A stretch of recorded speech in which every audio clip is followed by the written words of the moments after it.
Friends, ito na yung ating chicken inasal. Ayan yung pansit natin, be. Bibigyan ko rin yung tapat naming kapitbahay. Ayan na, Belo Tuna, ang ating chicken inasal. Fresh na. Maya-maya ikakain na tayo. Iwawipe ko na muna yan ng butter. Ayan na, dumating na ang bisita.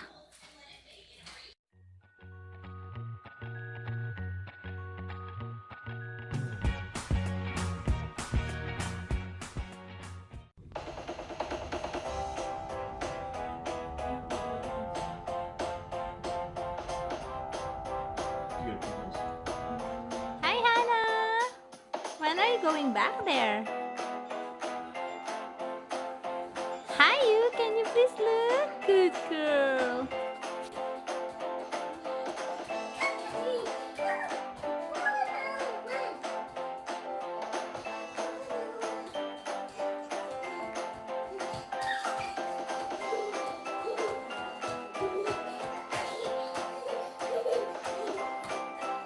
Ito na best yung mixture natin. Ayan. Mas maganda to kung na-blender ko. Gusto ko siya i-blender best. Para super sarap niya. So, i-blender muna natin. I-ziplock lang natin ito mga be. So, i-blender ko muna para sure na masarap. Mga best, lagay na natin at i-blender natin itong ating mixture. Feeling ko parang okay lang kung dagdagan ko pa to ng konting soy sauce. Ayan. Alam niyo ano to, para for juice. Madali siya pagka magju-juice ka. Yung mga smoothie. Check ko muna yung ano niya ha. Mas maganda yung consistency ng ano niya. 6 lang naman yung chicken ko be. Okay na to. So, wala tayong tanglad. Mas masarap may tanglad. Yung iba naglalagay sila ng tanglad. So, lalagay ko na ito sa ziplock para mag-absorb na niya.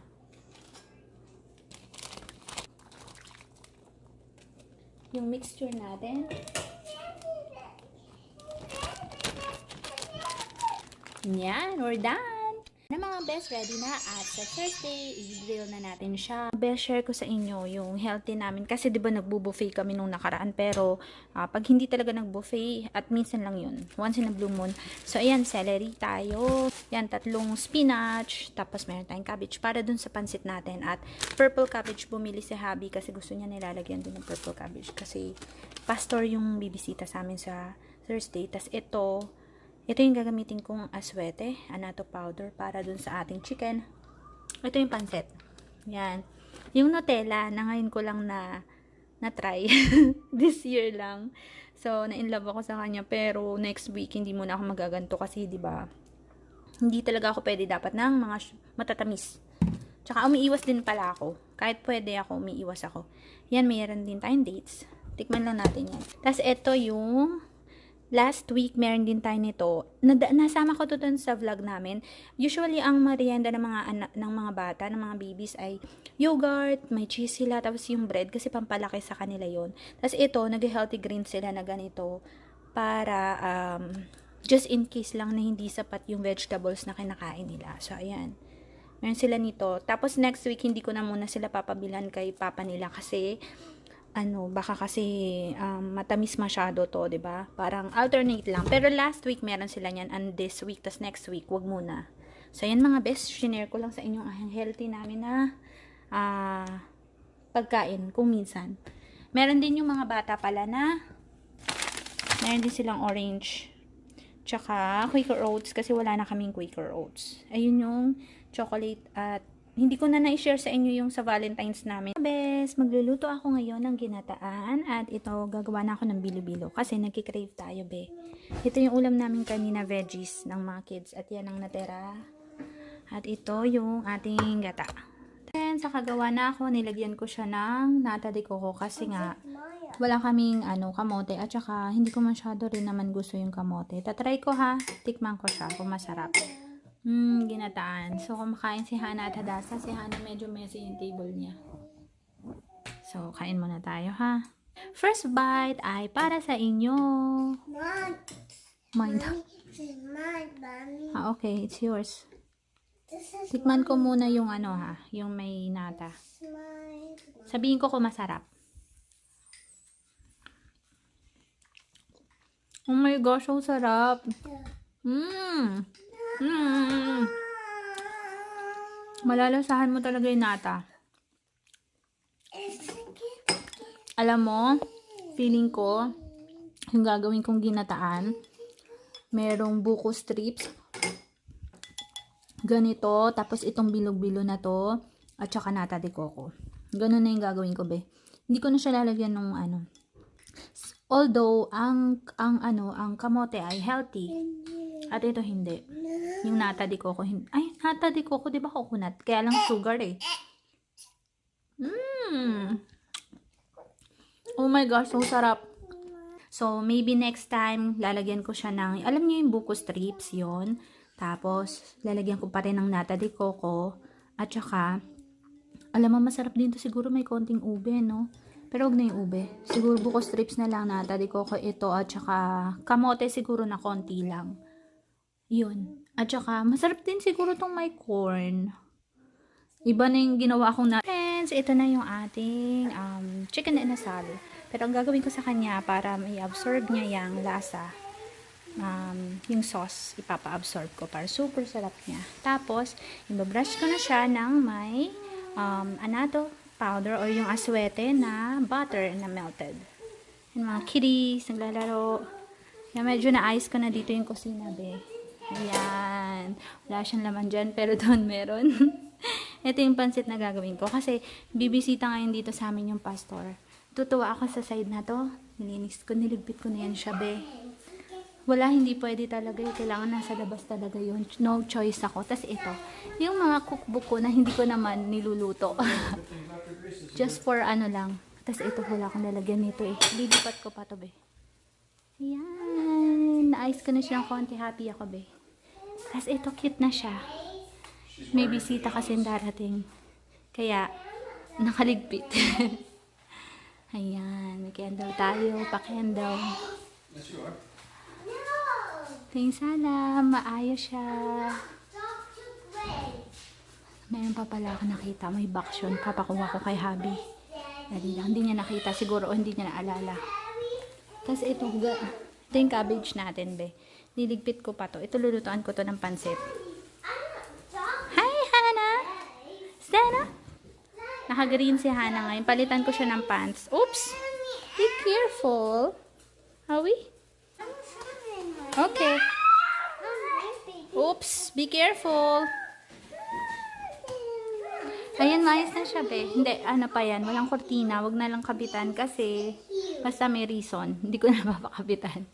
Baka kasi 2 years lang naman kami dito, girl. So, ayan. Naligpit na natin. Ready na to. 6 o'clock siya darating. Ang bisita natin ngayon ay 5:15. So, ayan. Si Hana binubuksan ang ating... Please close it. Ayan. Luto muna tayo. Yes, ito na pala yung butter na ilalagay ko dito sa konti. Minsan naglalagay ako sa pansit. Close muna natin. Ayan. Tapos, ito yung butter na i-melt ko. Tapos, lalagyan ko siya ng konting aswete. Yun, annatto powder. Aswete ko. Tapos, ilalagay ko sa ating chicken inasal. Ayan. Pasensya na at liligpit ko pa tong side na to. Ayan. Ayan siya, be. Lutuin lang muna natin ng mabuti. Nalakasan ko ng apoy. Ayan. Nasa 6 siya ngayon. Kanina nasa 4 lang. Ngayon ay i-melt natin siya. Ito yung butter natin. Tapos lalagyan ko siya ng annatto para malinaw naman chicken inasal. Ayan. Ito po hugasan ko pa. Huwag niyan tignan yung hugasan ko. Meron dito. Ayan. Naligpit ko na siya, be. Konti pa. Ligpit pa natin. Luto muna ako, ha? Mamaya pag naluto na, papakita ko sa inyo yung finished product. Gusto ko talaga yung ginawa ko sa table. May flower siya sa gitna. Ayan na, be. Luto na ang ating chicken inasal. Fresh na fresh. Tapos ito, tinabi ko yung sauce niya. Kasi masarap yun sa although tatanggalin ko yung oil, be. Kasi ito, kukunin ko siya. Lagyan natin dito kasi mas masarap to eh. Dito yung, kasi nilagyan ko konting diba? Matamis ng konti lang naman. Ouch, bigat. Buti Buti nga may grill si Habibe. Oh my gosh.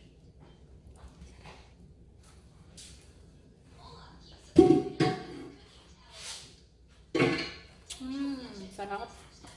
Gutom na ako. Ayan, nalagyan ko na lang itong ating sauce. I-wipe natin dyan. Tapos pakita ko sa inyo yung pansit natin. Sila Hadasa at Hana. Busy. Nilagyan ko na yan ng headband. Tinanggal na naman, be. Si Happy, tinitignan niya ako. Dumating na si Pastor. So, ano kasi siya, sinabi ko naman na nag-church hopping kami, pero gusto niya lang maging polite. At, tsaka kaya pansit kasi mahilig ang American Asian. ka na, Hindi sila mahilig sa spaghetti dito. Gusto nila noodles, Asian noodles, at tsaka itong grilled chicken. Laging partner ng mga American sa pansit natin ay adobo or chicken inasal. At tsaka yung egg roll ay mahirap na egg roll. Kaya ito na. Ito yung pansit natin. Wait, ibaliktad ko. Ayan yung pansit natin, be. Bibigyan ko rin yung tapat naming kapitbahay. Ayan na mga be. Liligpit ko na muna ha. Mamaya-maya ikakain na tayo. Iwa-wipe ko na muna yan ng butter. Ayan na, dumating na ang bisita. Hello friends! Bigay na natin ito sa aming kapitbahay. Sasama ko si Hana. Let's go, Hana. Kasama natin si Hana. Gulo-gulo na yung lamesa namin, oh. Liligpit ko pa yan.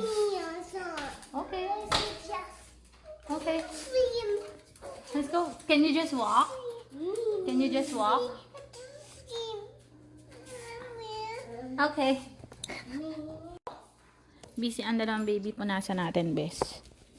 Ayan. Busy sila sa pag-drink ng milk. Ay, nag-candle tayo para hindi masyadong maamoy. Ililigpit ko pa yung lamesa namin ang gulube. Ayan, kumain. Tara. Hi friends. Ayan. Secret lang natin. Kumakanta si Hana.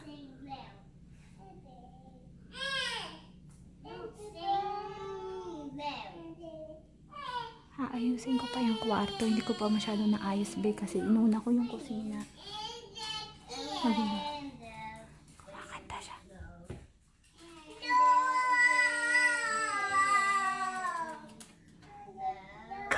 Nahuli ako.